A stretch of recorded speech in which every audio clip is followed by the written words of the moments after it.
En ce moment, la mode est au vélo. Les gens roulent, font des triathlons. Il y a aussi le bikepacking qui est de plus en plus populaire. Et la deuxième proposition, Papillon Monarque, fait un clin d'œil justement à ce mode de vie. Oui, parce que le papillon peut parcourir plus que 4000 kilomètres, le papillon Monarque, plus que 4000 kilomètres par année, aller-retour, donc 2 fois.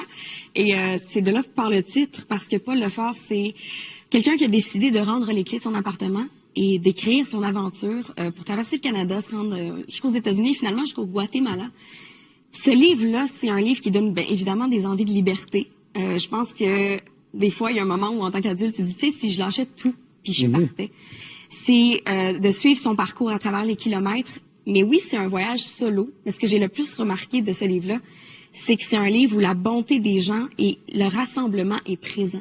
Parce qu'à chaque arrêt, il y a des gens pour l'aider, des gens pour le nourrir, le loger, se reposer. Fait que oui, il est question de la quête un peu identitaire d'un homme qui part seul, mais c'est toutes les rencontres qu'il va faire. Il y a un moment où il rencontre un cyclotouriste bulgare avec qui il y a une petite compétition amicale. Ensuite, il rencontre une Américaine qui a brisé ses rayons. Et le lendemain, ça devient un atelier de réparation de vélo parce qu'on s'entraide.